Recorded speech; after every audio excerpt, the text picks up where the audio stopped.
এমন একজন মানুষ পেয়েছি জীবনে যার কোনো অলসতা নেই, যার কোনো ক্লান্তি নেই।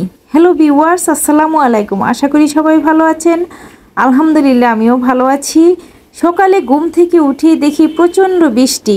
ময়না স্কুলে যেতে পারেনি, আপনাদের ভাইয়া অফিসে যেতে পারেনি, অনেক বৃষ্টি। কিন্তু বৃষ্টি দেখে আমার তো মনে চাইছে আজকে অনেক ভর্তা করতে, ভর্তার আয়োজন করতে। কারণ গতকালকে আমি খিচুড়ি মাংস রান্না করেছিলাম, সেটা হয়তো মাংস দিয়ে খিচুড়ি খেয়েছিলাম, কিন্তু আজকে কেন যেন মনে চাইছে একটু ভুনা খিচুড়ি করি, ভর্তা করি।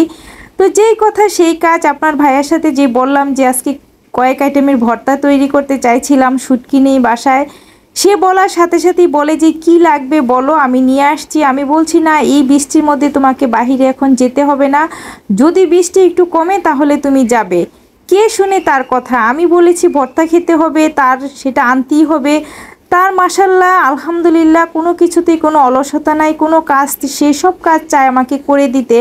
কিন্তু আসলে আমি নিজের কাজটা নিজে করতে বেশি পছন্দ করি, আর কাউকে প্রেশার দিয়ে কোনো কাজ কষ্ট দিয়ে করাতে আমার আসলে ভালো লাগে না। দেখেন বাহিরে প্রচণ্ড বৃষ্টি, সকাল থেকে এরকম বৃষ্টি হচ্ছিল। তাকে বলেছি, গতকালকেও বৃষ্টি ছিল, তাকে যে বলেছি যে বাসায় শুটকি নেই, সে চলে গিয়েছে বাজারে গিয়ে শুটকি, কয়েক আইটেমের সবজি, কাঁচামরিচ, ধনিয়া পাতা এগুলো সে নিয়ে আসছে। এই বৃষ্টির মধ্যে যে দোকানপাট আছে, মার্কেট খোলা আছে, সেটাই অনেক বড় পাওয়া। যাই হোক, বৃষ্টি কোনোভাবেই থামছিল না। আমি একদম শাওয়ার টাওয়ার নিয়ে নামাজ পড়ে তারপরে কিচেনে চলে আসছি। যেহেতু গ্যাস ছিল না দুপুরের দিকে, তো এখন যেহেতু গ্যাসটা চলে আসছে, আমি অনেক আইটেমের ভর্তার আয়োজন করেছি। আসলে পোলাও মাংস রান্না করতেও এত বেশি কষ্ট হয় না, ভর্তার আয়োজন করতে যেই পরিমাণ কষ্ট হয়।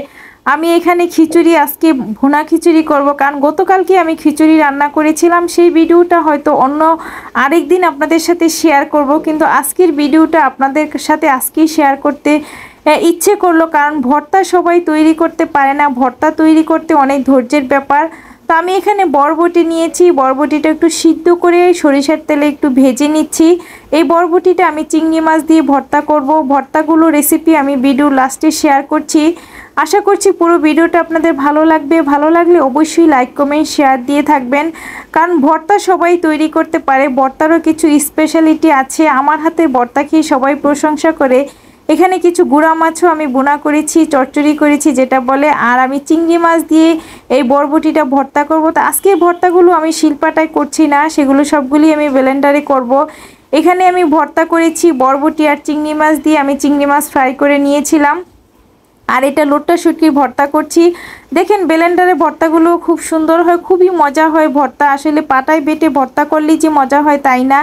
এখানে আমি পেঁয়াজ রসুন ভেজে নিয়েছিলাম, শুকনা মরিচ, তারপরে লোট্টা শুটকিটা অনেক সময় নিয়ে ভেজে নিয়েছি। শুটকি থেকে সুন্দর একটা গ্রান আসছে, তখন আসলে শুটকিটা ভর্তা করলে অনেক বেশি মজা হয়।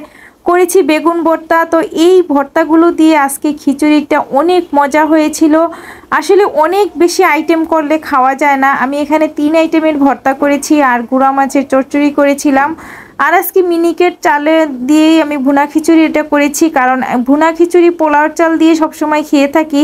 এই ভাতের চাল দিয়ে, মুগ ডাল, মুসুরির ডাল দিয়ে ভুনা খিচুড়িটা করলে খুব ভালো লাগে, কারণ এটা মিনিকেট চাল, তো ভাত খিচুড়িটা একটু ঝরঝরা হয়, খেতে ভালো লাগে। আপনাদের